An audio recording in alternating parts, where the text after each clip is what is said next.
um, very confined way of teaching where you had almost a separation of, okay, here was the textbook content and here was what I was teaching. And especially in an online class, it seemed very disjointed. So being able to combine and really become more fluid in my teaching is one of the biggest assets I find in making that transition over into open educational resources.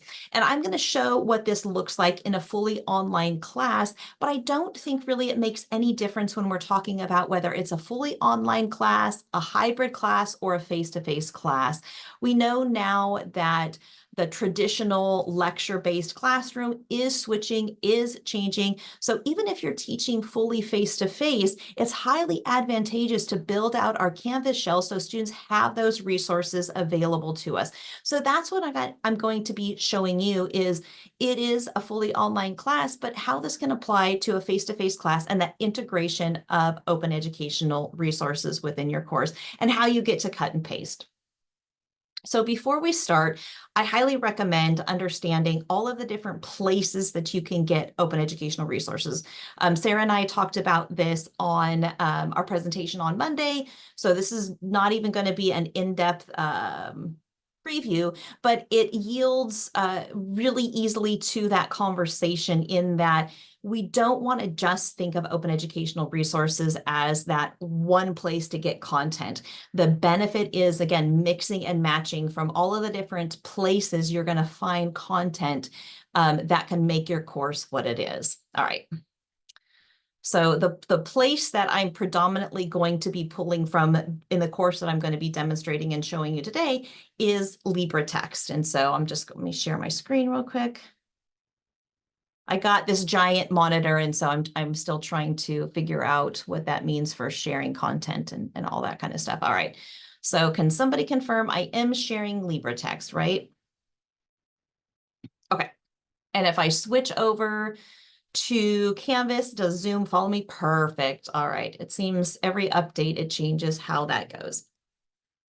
So for my course that I'm going to be highlighting the fluidity of adopting open educational resources, there is a text that I'm primarily pulling from. And this is usually the easiest way to start. If you're lucky enough to have a foundational text that has a lot of the concepts that you want to use, this will always be the best place to begin when making that transition over to open educational resources.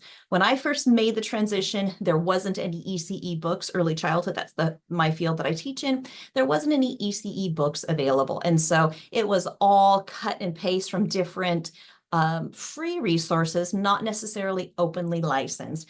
And I'll highlight really quick when we look at a page the difference between those two. Free means, say, it's a library resource. It's something that was produced by an entity that they put it out on the web. Openly licensed means it has a Creative Commons license. And I'll show you those icons, but definitely take the time to learn what that means in other webinars. It's just not something we're going to cover in depth here. Okay. So I'm starting with a foundational text that's going to be the meat of the course that I'm going to be building. Again, the traditional way of teaching is you print this out or you get the PDF, send it to print shop, the bookstore. Here's a hard copy book. Students go and pick that, or you even if it's online, as is all open educational resources, you give students a link and say, okay, here's the full textbook. And that's our traditional way, and that definitely works. But by embracing a more fluid way of adoption, it creates a much more easy transition. Okay. Oops, sorry. So if I'm building out my Canvas course, and this is where my role also as outcomes coordinators comes into play, I'm a big fan of this concept of backwards design. So as I'm building out my modules, I'm thinking through, all right, I'm not stuck to, if this is my textbook, because this is openly licensed and I can pull in content from everywhere, I am no longer stuck to going through a textbook in a sequential order. Now, of course, we will never really stuck to that. It just made it easier if I'm looking at one static text to say we start from chapter 1 and we go through until chapter whatever it might be. And that's how we're used to teaching. But if I have the option to pick and pull and choose all of the different content that I'm using, I no longer have to do that. So backward design really becomes a principle that you want to think through when you're choosing the content to implement in your course. So as I'm going through and mapping out my course, I'm figuring out, okay, what is each one of my units, my week, my sections, however you want to divvy up your course, what am I going to cover in that course? What are going to be the outcomes that I want my students to leave that section, that area, that module, however you want to format it? What do I want them to walk away with? How am I going to assess to make sure that they are at proficiency, mastery of that outcome, whatever term you want to use? And then the last step really is, okay, so what content do I need to provide to my students in order to support them in demonstrating proficiency in that assessment and achieving those outcomes of that unit? And that really creates a lot more funness, for lack of a better word, in how you're teaching, because then I'm thinking about, okay, the textbook is one resource. I'm one resource in the lectures that I'm delivering. YouTube is another resource. Other openly licensed content is another resource. And I'm going to start building my course out, building my supplement out based on that type of philosophy. Okay. Any questions so far? I know that was like a lot of terminology to throw at you, but any questions about that concept of building the course in that way and how open educational resources can help support that process? Oh, good so far.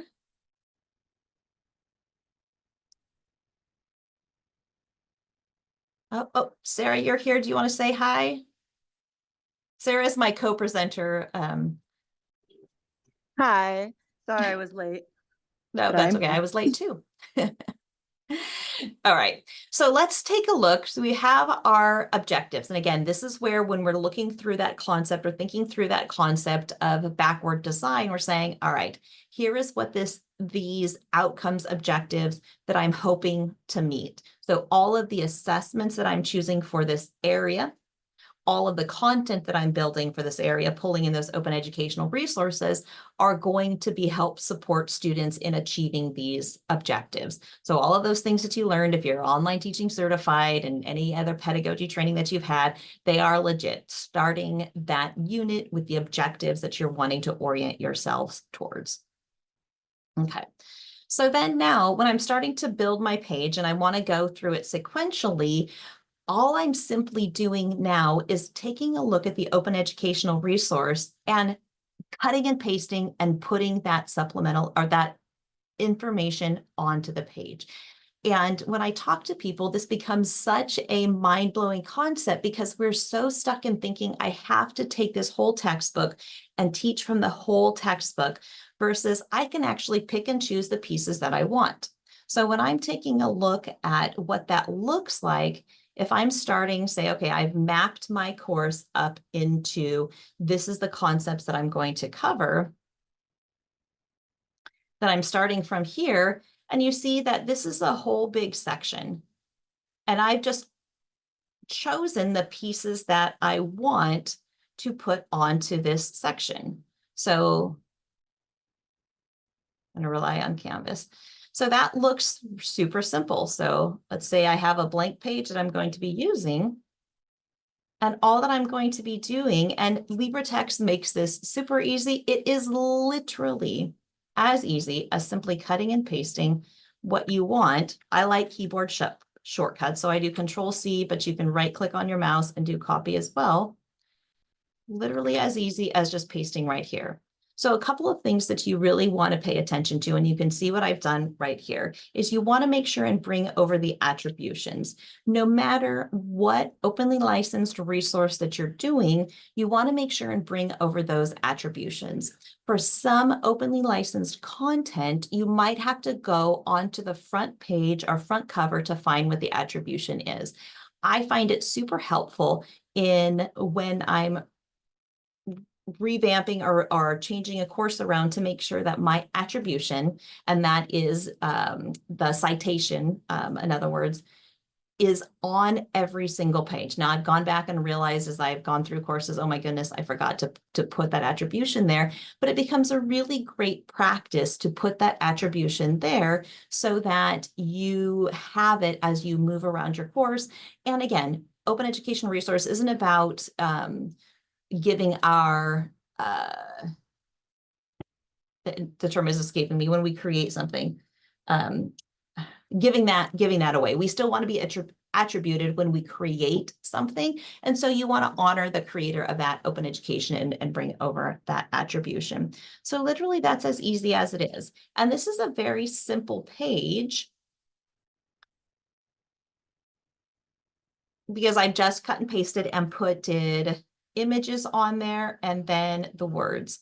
But as you go through and I'm thinking about, okay, what are the additional content that I want to be able to put on here, then you can bring together different pieces of open educational resources. And so you can see down here in my attributions, I've brought together 2 different openly licensed piece of content. And this doesn't have a Creative Commons license right here in my citation, but it's in the public domain.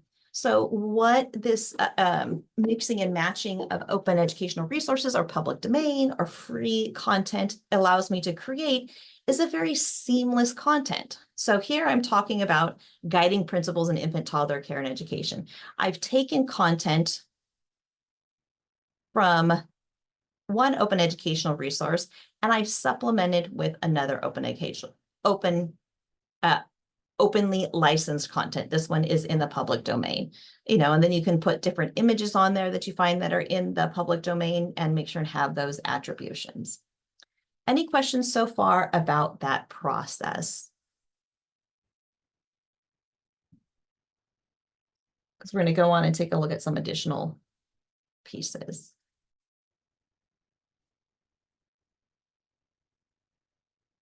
Nope.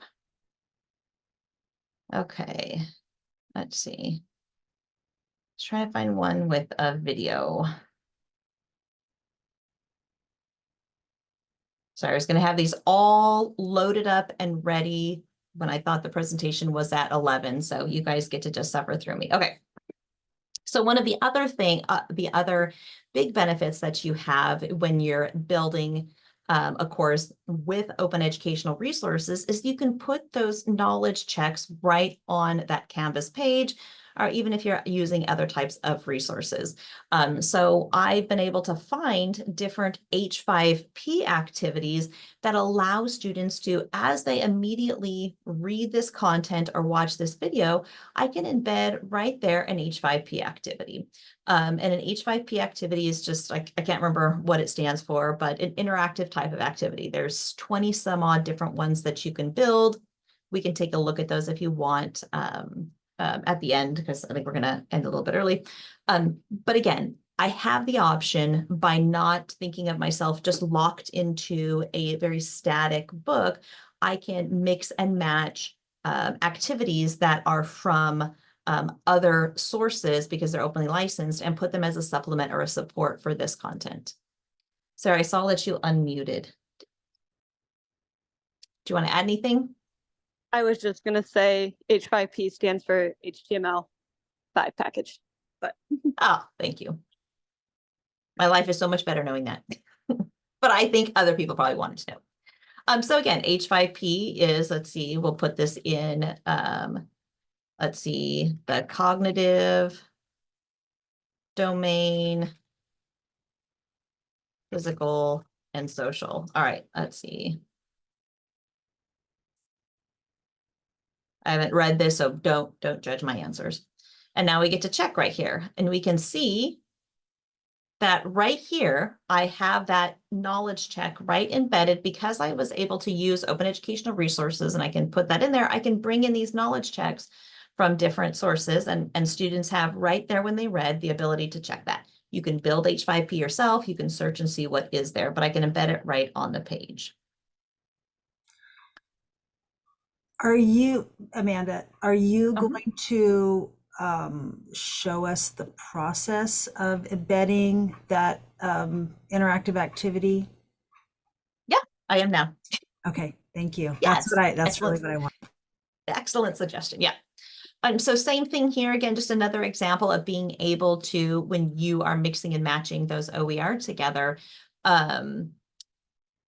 able to embed a YouTube video right here. We're so used to having this very static application of, okay, I've got the textbook over here, read the textbook. Okay, now you've got the YouTube videos and everything that's supplementing all the different areas of the textbook. But if we're talking about section 1.1 in the textbook, some concept, then we want to be able to provide those additional pieces of information as we go on that section 1.1. So you can add the videos, right in there. And this is a different open educational resources right here. And it's cited because I wasn't just stuck to one static textbook. I was able to mix and match from different OER. Same thing, YouTube video. I can put videos in here, mixing and matching different types of openly licensed content. This is from a different OER and not the textbook that we referenced before. Okay, so let's get down to it and start building and see what that actually looks like.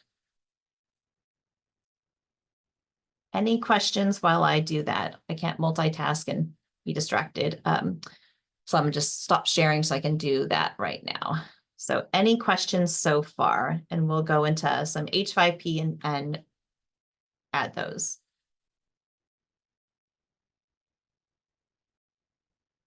Nope.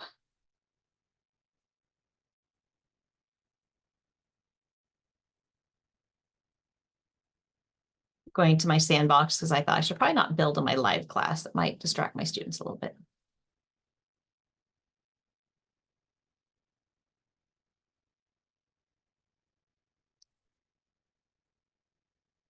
Okay.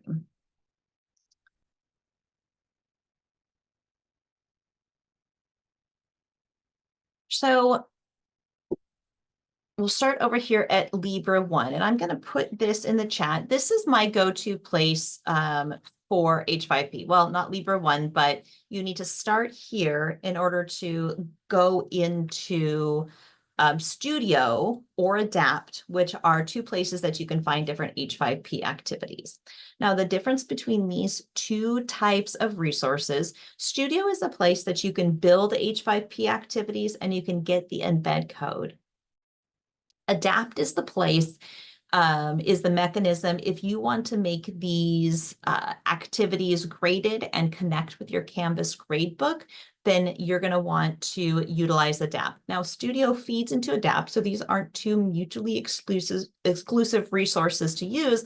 I'm just going to start in Studio because I like to utilize the H5P more as knowledge checks instead of an official recorded assessment. It lets students know, okay, did I really read, watch, and understand this concept in a way that I can articulate the knowledge in this mechanism? Okay.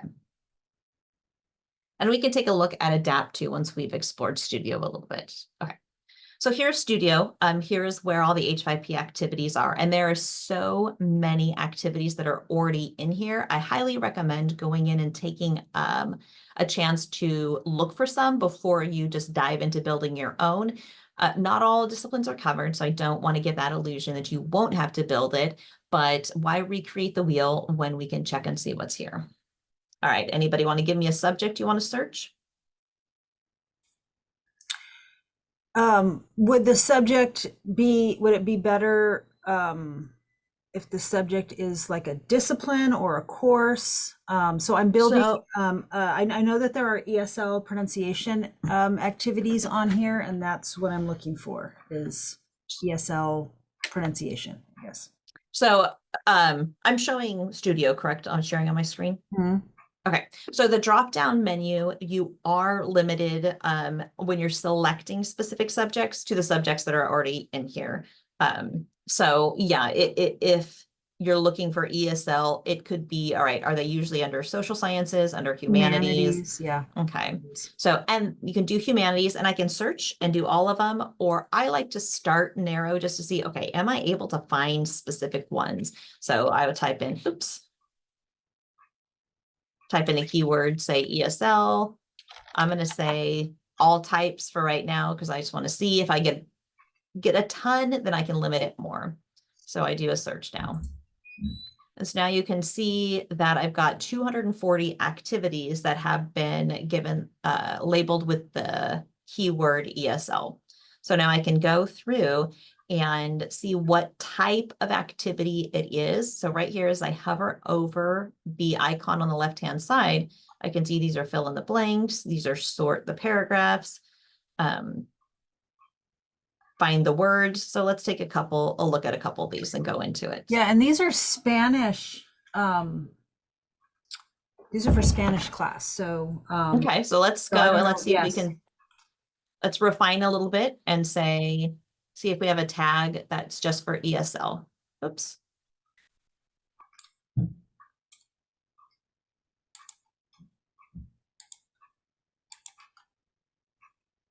And so this is where sometimes it is having to go through and either changing your tags, changing your future filters, or just say, okay, I need to go through all these Spanish ones and find the ESL one that I'm looking at.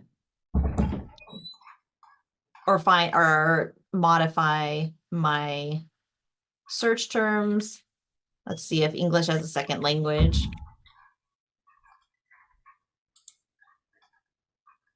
Yields a little bit better.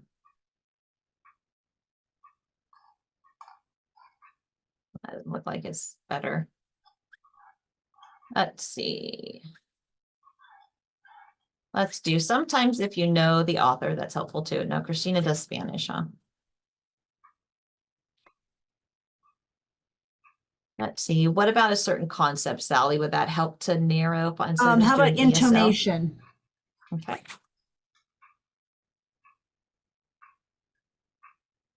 Intonation in online learning. Intonation, let's see.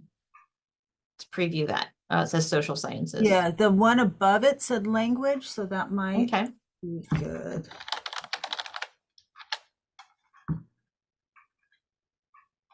So let's pretend this is one that we're going to use just for the sake of demonstration. And then we can do some searching. So all I did to click on this activity, and we can check and see. So this is a drag and drop. So to check it, you can see the activity again. This is interactive. I'm just going to drag and drop. I have no idea what I'm reading. I'm checking this activity. And you can build these too. So any of these H5 activities, check. Oh, not too bad. On the right-hand side, when you're looking in Studio, you can see some of the metadata. One of the important things to understand is for H5P, most of the activities are not accessible with a screen reader. It doesn't mean you can't use them. It just needs to be aware that if you have a student that requires accommodations, you need to have an alternative activity ready. So maybe this would be a fill-in or just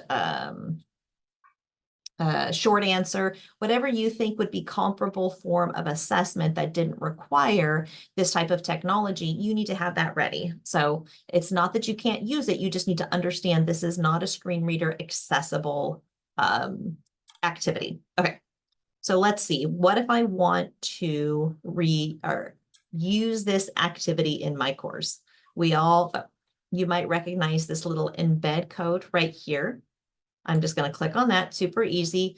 For me personally, and this might be a throwback from the early days of Canvas, I always change the size to 600. It seems to work really well on a Canvas page. So I'm going to copy this iframe. You have some advanced options if you want, but really all you need is this iframe. So copy it. I like keyboard shortcuts, Control-C. And I'm going to go back into my Canvas course.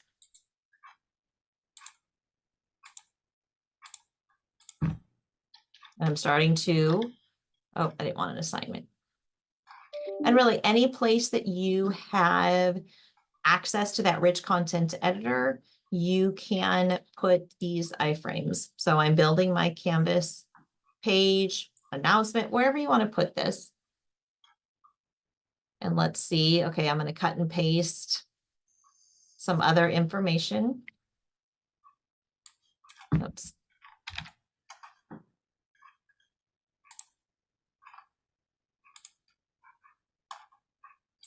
Let's see, oh, I love this stuff. I'm going to bring over, oh, I'm going to have to redo my. All right, so I brought, you can see how well all the content comes over. Perfect, they've read all that. Now I want to bring in my H5P activity. So I'm copying my embed code, copy, going back over. And this little cloud icon in Canvas, this is what's going to give you access to put in that embed code. So again, keyboard shortcut, Control V. You can also right click on your mouse and put paste, submit, and here we go. And so now we have that H5P interactive activity right there embedded with my content. And I can put other content at the bottom of it. Let's say, all right, I want to keep exploring. They've done their knowledge check. I'm going to add some additional information. I'm going to bring this over.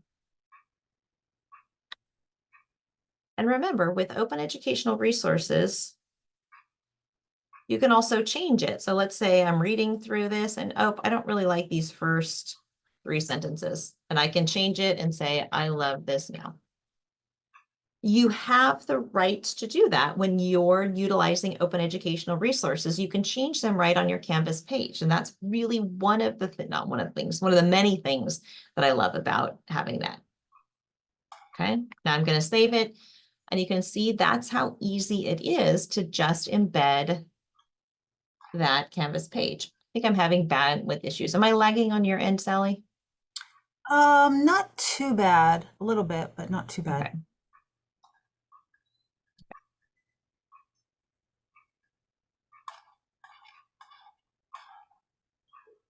It's not liking all these things I have open. Okay. All right. So now I can see I've cut and pasted some open educational resources right at the top. And now I've got my H5P activities right here for students to be able to test their knowledge. I can retry and keep testing it. Now, again, this isn't going to feed into the Canvas gradebook, but it's a really great way for them to be able to test their knowledge right then and there and embed it and make that seamless application right into the Canvas page.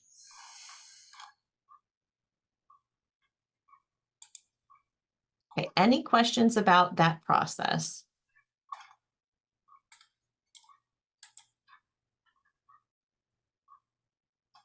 All right, then let's go in. Yeah, let's do a little. Oh, I do have one and, question. oh, yep. I do have one question. I put this in the text. I thought Sarah might answer.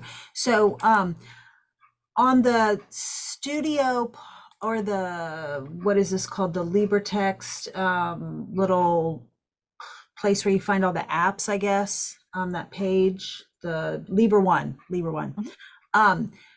I did log in because I have an account, but do you have to log in order to do a search, or could you just search without logging in? You should be able to search without logging in. So like right now, I'm not logged in to Studio, so I'll put that link in the text, and you should be able to just get there without logging in. All right, and Luis, you had a question of, can you tell where the activity comes from? Most of the time you can. It's really dependent upon the metadata that the creator puts in there. So let's see.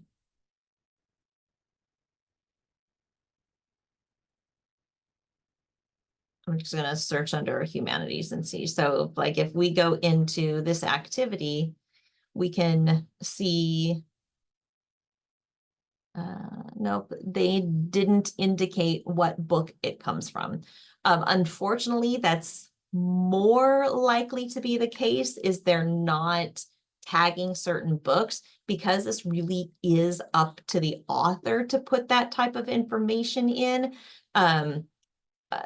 a lot of times you're not going to be able to see that. So I can go, let's see, I think in hubs it's organized collections.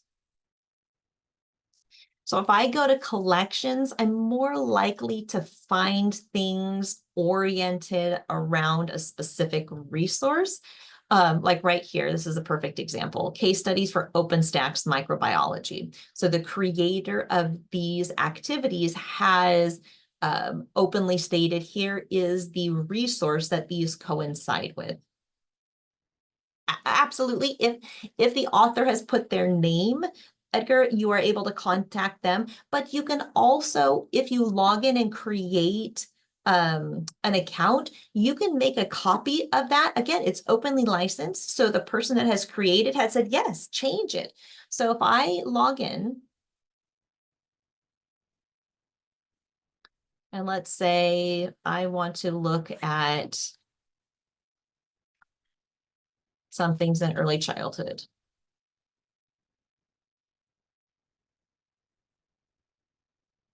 And here we have an activity, and I want to use this, but I want to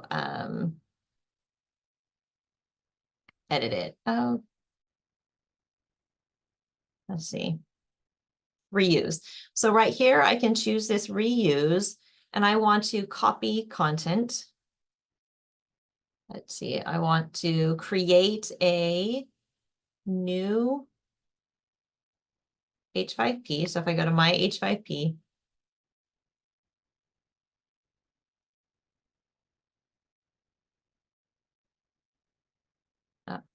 oh, sorry, here it is, new H5P.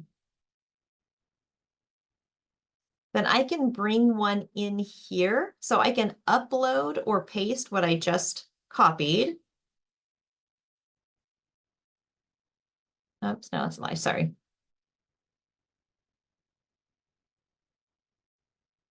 I apologize, I haven't done this part in a long time. So now I have to remember. Oh no, this is the one that I was working on before. Yep, here we go. So this one came over from what I copied it just a second ago in that other one, and hitting paste, it automatically pasted in that H5P that I had copied. So now I can come here and edit it, and it has become mine. Now I want to carry over that attribution, but I can modify it and change it to meet my needs. So if I want to change these instructions and say, and tips and feedback,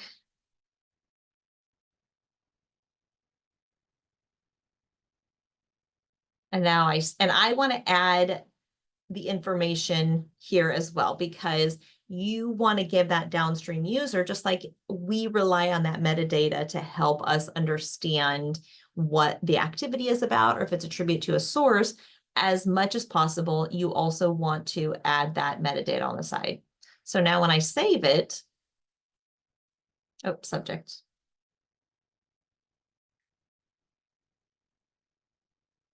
Now, when I save it, I've created my own copy of that activity. So I can modify it and I can change it and make it however I want to. And because it's openly licensed and it brought over this attribution, I'm able to create my own copy of it.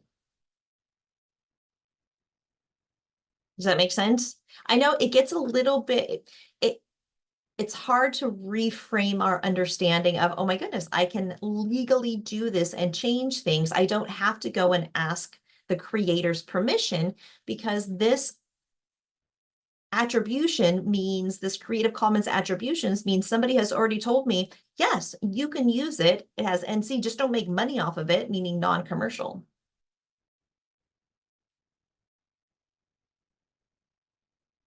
And I'm actually gonna delete this one since.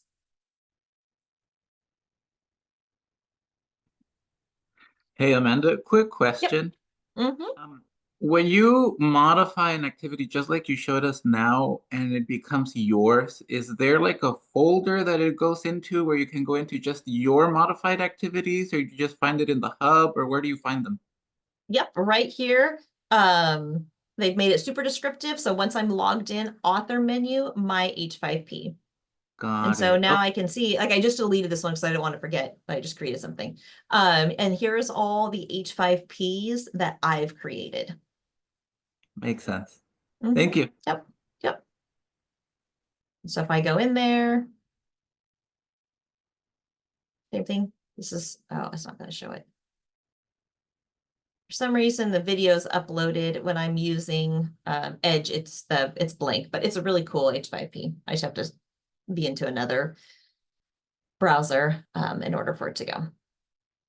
But you can see you really, when you create the H5P, you want to make sure and put the license in there, which apparently I forgot, so I'm gonna add it.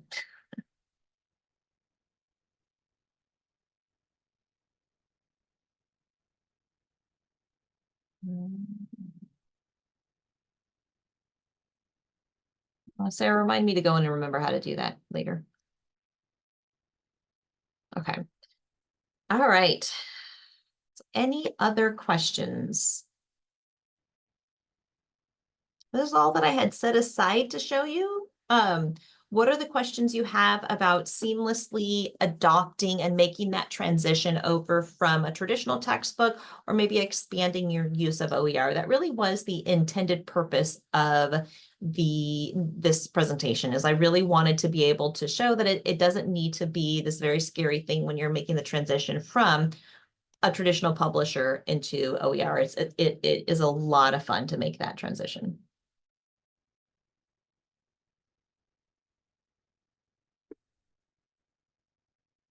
Or if anybody wants to search. One That's thing that I was trying to find an example of it. But one thing that I've encountered, so since I'm working on this pronunciation book, is I find, I guess they're audio files that are embedded into,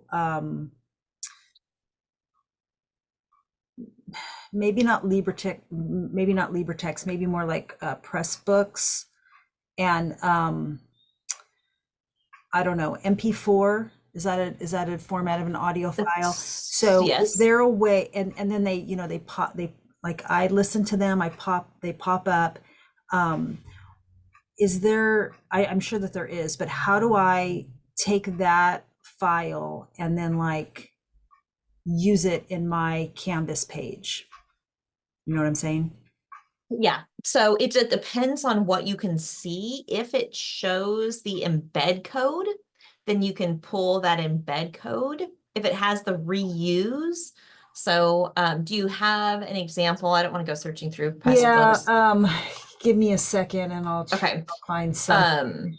But yeah, if you have the reuse, then you can download it and upload it back into Studio or Adapt and reuse it that way. That would be the way that I would recommend, so that you have it in your H5P and it's not dependent on wherever they're streaming from. Yeah.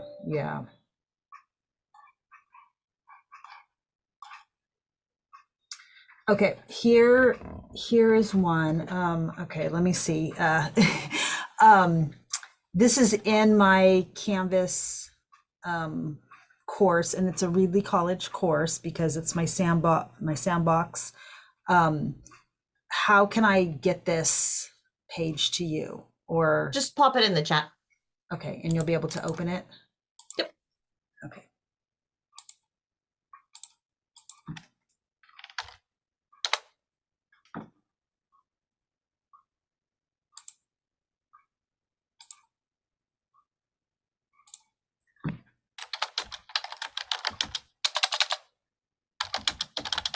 Okay. And so what Sally has right here is that this is actually being ported over from Pressbook. So you can, when you're building OER, sorry. Yeah, so there's the MP4 file right there. You just skipped. Yeah, there's another one there. Okay, so this is the H5P right here? Yeah, no, but I'm talking about the actual sound file. So see where it's, Oh, right here? yeah, right there, yeah. So see, as I clicked on it, it is downloaded right here. Yes. So you can just take this and upload it into the H5P. Are you wanting to create an H5P around it? Or what do you want to do with it? Well, I guess I would want to use, so if you scroll, oh, maybe scroll down a little bit. Yeah. So see how there's this exercise right there. And then Mhm. this is dependent on listening to the audio that they provide. Now, Okay.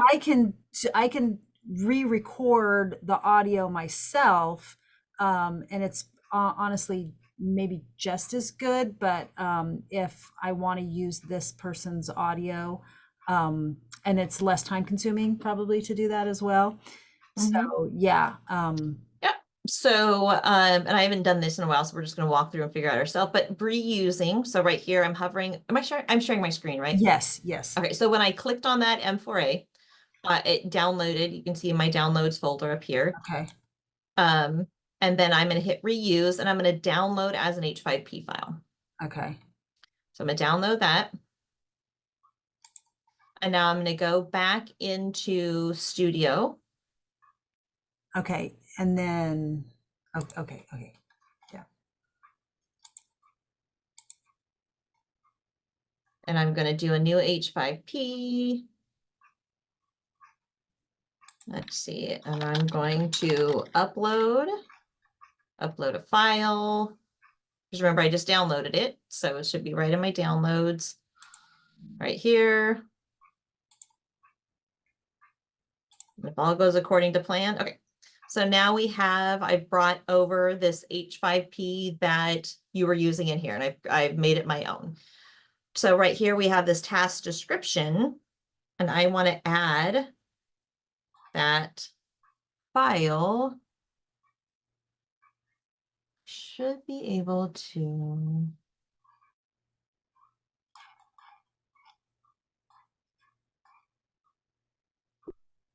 Might have to change. Oh, that's not what I wanted.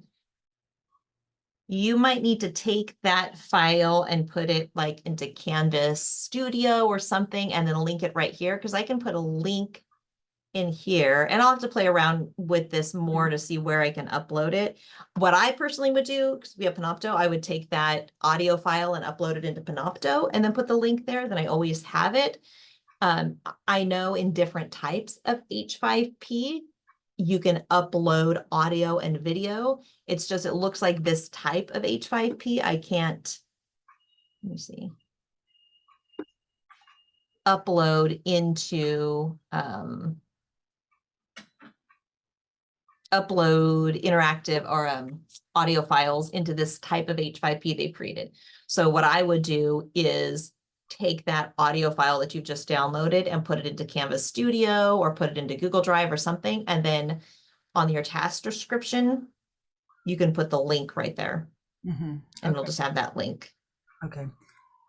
Okay, so then, or you can so then recreate it as a different one. Sorry, yeah, go so ahead. then students would be accessing it as a link that I have control Mhm. over. It's not something that they need to download, right? Correct. Okay. Yep. Yeah, you can change the type of H5P because there are types that will give you the ability to upload audio files. It's just uploading from like this H5P type. It's not allowing an audio file in this type of H5P. That makes sense? Mostly. Kind of. Okay. So that would be the way that you would be able to create that H5P and have it your own. So then you could take technically this content and cut and paste it and reuse that H5P since you've just created it right here. So if I saved it, the same thing here. So I'm going to change it to humanities, change it, tag it with ESL, put your notes there, and then save. Yep. And now you've got that new H5P. So I can put, I'm going to just embed it real quick and show you what that looks like in your sandbox, and you can take it out.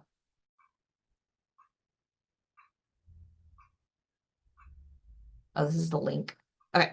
So this is the link, but if I were to I'm just going to put it right here so you can see what it looks like.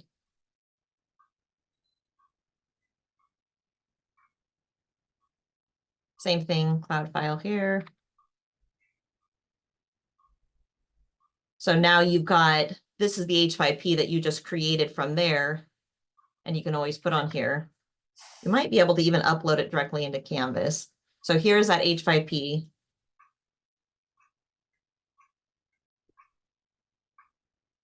I don't recommend ever uploading our audio files directly to Canvas, but it's a possibility. So here is that one that I just downloaded from them, so you can put it directly into Canvas. Oh, let's see. So I just created an announcement in your class, so FYI. Okay. Delete it. See, so there you go. So you've got that audio file right there because I just uploaded it straight into Canvas. And I downloaded that H5P from the Pressbooks, uploaded it into Studio, and they have it right here. So that's one workaround. Was that process clear? I know it went kind of fast. Well, more or less. Okay, yeah. It's just really deciding how you want to, if you want to recreate the H5P into a different type of H5P so you can embed the audio file, or if this is fine how it is, where you downloaded the audio separately, upload into Canvas, to Studio, to Panopto, Google Drive, whatever you want. Here it's embedded straight in, I just uploaded it straight into Canvas. It's a smaller file, so it's not too bad. And it's just right on the page. So it's just figuring out the process that's going to work best for you. Okay. I feel like we went through a lot of information really fast. Any other questions, or did that process that I just demonstrate for Sally, any questions about that process or what the possibilities are? So anytime you come across an H5P, you can easily reuse it by looking at that button. I'm trying to easily get back to that.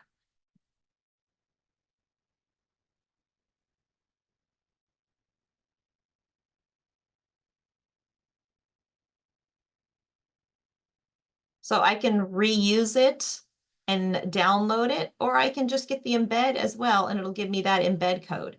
So if I just wanted to stream it from wherever it's coming from, and this is coming from LibreText as it is, I can do that as well instead of uploading it again into Studio. Because every H5P, most H5Ps, I haven't seen one, has this embed on the bottom of it. That's not an H5P, it's just on there.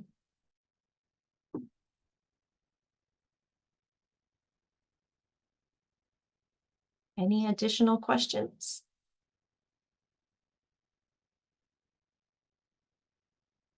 Thank you, Susie. Susie put in the chat that the workshops will be uploaded onto their professional development YouTube channel. Thanks, Susie. Sarah, anything to add? Nope, I think that covers everything we talked about anyway. Okay, perfect. I highly recommend getting a Libre Tech Studio account. It's a lot of fun to go in and search and find the different H5Ps that are out there. You don't have to create your own. They're fun ways to make the content more interactive for your student. We live in a very aesthetic world, and so the more you can make those pages aesthetically pleasing, fun, interactive, it just brings and engages students more. It breaks up that white space and that text more. So that is all I have. I don't even think I introduced myself. So I'm Amanda Tainter. I'm the faculty coordinator of instructional design and outcomes at Reedley College. Please feel free to reach out to me anytime if you have any questions. If you're from Fresno City, Sally is your fantastic OER coordinator and support there as well. I had a question. The HP5, that's at least $5 a semester for the students. It's free. Oh, free. It's Nope. free? Free. Yep. For California residents, it's free. Okay. Yeah. Yeah, Adapt does charge, but not for California. The state is picking up that it's grant funded for California students right now. And for the next couple of years at the very least. But you need to go through LibreText Adapt. If you go through the H5P separately, that's a different licensure. But if you go through Adapt and LibreText, then it's free. Okay, well, if there's no other questions, then we will end 3 minutes early. If you all have a great, I have no idea what day it is. Not Friday. So I hope you have a great, not The Friday, day before and not Halloween. Monday. Oh, there you go. That's a good way to put it. All right. Bye, Thank you everybody. so much. Bye-bye. Thank you.